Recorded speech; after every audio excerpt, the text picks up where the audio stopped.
एक बार फिर से बात होगी हरियाणा की, चूंकि आज हरियाणा के दिल्ली दिन अहम के बजट सत्र का आज चौथा दिन है। 11 बजे सदन की कार्यवाही शुरू होगी। 134 के मुद्दे को लेकर ध्यान आकर्षण प्रस्ताव पर भी चर्चा होगी। बलराज कुंडू की ओर से ये प्रस्ताव लगाया गया था, इस पर आज चर्चा होगी।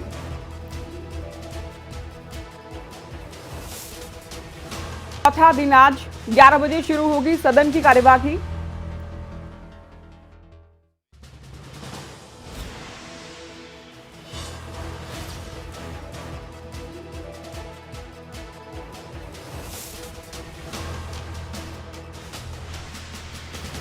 तो 11 बजे सदन की कार्यवाही शुरू होगी।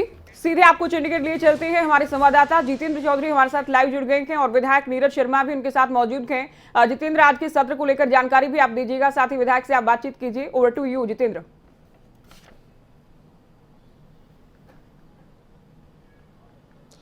बिल्कुल, आज अगर हम बात करें विधानसभा के बजट सत्र का चौथा दिन है। 11 बजे से सदन की कार्रवाई शुरू होगी और राज्यपाल अभिभाषण पर धन्यवाद प्रस्ताव पेश किया जाएगा। इसको लेकर के मुख्यमंत्री मनोहर लाल, तमाम जो विधायक हैं, राज्यपाल अभिभाषण पर जो विपक्ष के विधायक हैं, सत्ता पक्ष के विधायक हैं, उसके बाद आज मुख्यमंत्री मनोहर लाल की तरफ से भी इस पर जवाब देते हुए धन्यवाद किया जाएगा। इसी के साथ साथ अगर हम बात करें ध्यान आकर्षण प्रस्ताव जो है 134 से, जो गरीब छात्रों को निजी स्कूलों के अंदर एडमिशन देने को लेकर के जो मुद्दा है, उस मुद्दे पर बलराज कुंडू की तरफ से ध्यान आकर्षण प्रस्ताव दिया गया है। साथ ही कांग्रेस के तमाम विधायक, कांग्रेस के भी कई ऐसे विधायक हैं जिनकी तरफ से इस मुद्दे पर ध्यान आकर्षण प्रस्ताव दिया गया है, क्योंकि 10% जो है आरक्षित सीट होती है गरीब छात्रों के लिए, लेकिन उसके तहत एडमिशन नहीं दिए जा रहे हैं।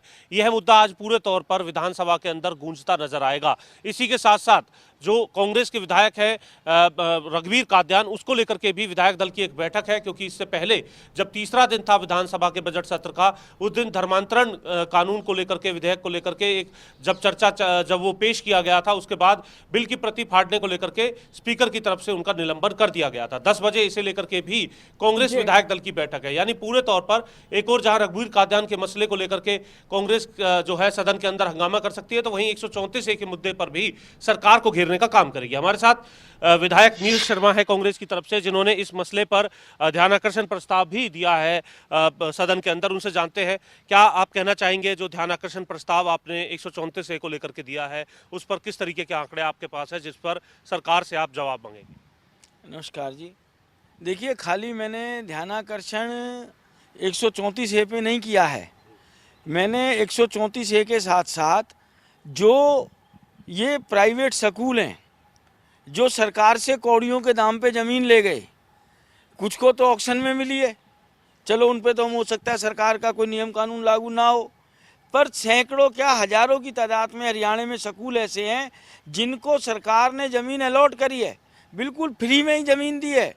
सबसे ज़्यादा नरक किसी ने मचा रखा है तो उन स्कूल वालों ने मचा रखा है, जबकि उन स्कूल वालों के खिलाफ वहाँ की RWAs कोर्ट कचहरी में भी गए और पुराना हुड्डा नया HSVP डिपार्टमेंट, ज़्यादातर उन स्कूलों को ज़मीन कौन सी दी गई? ग्रीन बेल्ट की दी गई, पार्क की दी गई। सेक्टर वासियों की डिमांड थी कि भाई ये पार्क या जो ग्रीन बेल्ट होती है जिस भी सेक्टर में बढ़ती है उसकी कॉस्ट वहाँ के प्लॉट धारक पर पड़ती है, सरकार को अलग से पैसा नहीं देती। जब वो अपना कवर्ड एरिया और अनकवर्ड एरिया निकालते हैं हुड्डा वाले, उसकी एक पॉलिसी है, उसके तहत वो पैसा वहाँ के जिनके भी प्लॉट हैं हुड्डा के सेक्टर में उनके होते हैं। वो स्कूल वाले तो बिल्कुल सरकार का कोई नियम कानून मानते ही नहीं और सरकार मूक दर्शक बने रहती है। मैं कई बार कह चुका हूँ कि ये जो प्राइवेट अस्पताल, प्राइवेट स्कूल जो सरकार से फ्री में ज़मीन ले रहे हैं, ये आज की तारीख में पैरेलल गवर्नमेंट बन गए हैं। ना ये बच्चों के एडमिशन 134 में करते हैं, इनको फ्री में स्कूल की जगह मिली है, गरीब बच्चों का कोटा अलग से है। उसके बाद इनका एक कोटा ये भी है कि जब हुड्डा डिपार्टमेंट ने कहा कि हम आगे से अलॉट नहीं करेंगे, हम ऑक्शन करेंगे, उन्होंने कहा जी जो अब तक आपने दे दी हमें क्या फ़ायदा।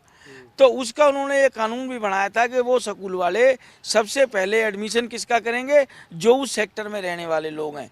पर नहीं, ये सिर्फ और सिर्फ एडमिशन किनका करते हैं? जहाँ से इनको 2 नंबर में पैसा मिलता है। दूसरा 134 के तहत जो सबसे महत्वपूर्ण बात है, सरकार हर बार इतनी कोताही बरतती है। अब जो इस साल का सेशन ख़त्म होने वाला है, अब बच्चे इस समय उलझ रहे हैं। आज कौन सा महीना हो गया? मार्च का। फरवरी तक आपने निर्णय नहीं लिया कि किस बच्चे का एडमिशन होगा, किससे नहीं होगा। 1 महीना सेशन में बच गया। भाई जब आपको पता है हर साल बच्चों का एडमिशन होना है, 134A के तहत होना है, गरीब बच्चों का होना है, पिछड़े बच्चों का होना है, वंचित लोगों का एडमिशन होना है, तो आप इसको समय पे क्यों नहीं करते कार्रवाई को? एडमिशन से आप 4-6 महीने पहले प्रक्रिया क्यों नहीं शुरू करते? एक तरफ तो आप ये कह रहे हैं कि भाई हम एडमिशन कर रहे हैं, आप चिंता मत करो, दूसरी तरफ इन स्कूल वालों को चोर रास्ता भी आप दे देते हो कि जाके माननीय अदालत से स्टे ले आओ। ये मसला तो आपको उठाना ही है। साथ में रघुवीर कादियान को लेकर के भी एक बैठक कुछ ही देर बाद होने वाली है आप तमाम विधायकों की, उस पर क्या कहना है? अंतिम सवाल आपसे। देखिए उस दिन सदन में हमारे जो CLP नेता हैं प्रतिपक्ष माननीय हुड्डा साहब नहीं थे, तो उस समय तो जो फैसला हुआ सो हुआ।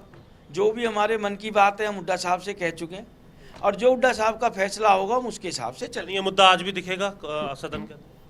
देखो सदन के अंदर तो मैं नहीं कह सकता हूँ। निलंबन को लेकर के कोई मांग? सदन से पहले 10 बजे हुड्डा साहब ने मीटिंग बुलाई है अपनी कोठी पे, हम सब जी। लोग वहाँ जाएंगे। बस तैयार हो रहे थे, रास्ते में आप मिल गए, इस तरीके से हम खड़े हैं और हम अपने मन की बात जरूर बताएंगे क्यों हमारे कालिंग बिल्कुल। टेंशन भी लगे पड़े हैं। हमारे को राज्यपाल के अभिभाषण पे भी बोलना है, माननीय राज्यपाल जी के भी कुछ साथियों के हमारे प्रश्न भी लगे हुए हैं। शुक्रिया।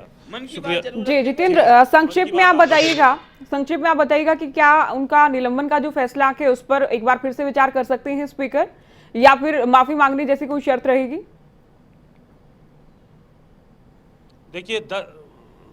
देखिए स्पीकर की तरफ से इससे पहले भी जब बजट सत्र का तीसरा दिन था उस दिन भी ये बात कही गई थी कि अगर माफी मांगी जाती है तो इस पर कोई पुनर्विचार किया जा सकता है, लेकिन उसके बाद रघुवीर कादियान की तरफ से ये साफ कर दिया गया था कि उन्होंने जो भी स्पीकर की तरफ से जो भी फैसला लिया गया है वो स्वीकार करते हैं। लेकिन आज 10 बजे कांग्रेस इसको लेकर के क्या रणनीति बनाती है, क्या किसी तरीके की मांग जो है नेता प्रतिपक्ष की तरफ से की जाती है और इसके बदले सत्ता पक्ष या फिर स्पीकर क्या कहते हैं, ये देखना काफी महत्वपूर्ण रहने वाला है और इसी को लेकर के एक बार फिर बिल्कुल, आप दिन भर नजर बनाए रखिएगा, अपडेट आपसे लेते रहेंगे। फिलहाल बहुत शुक्रिया जितेंद्र, पूरी जानकारी आपने दी।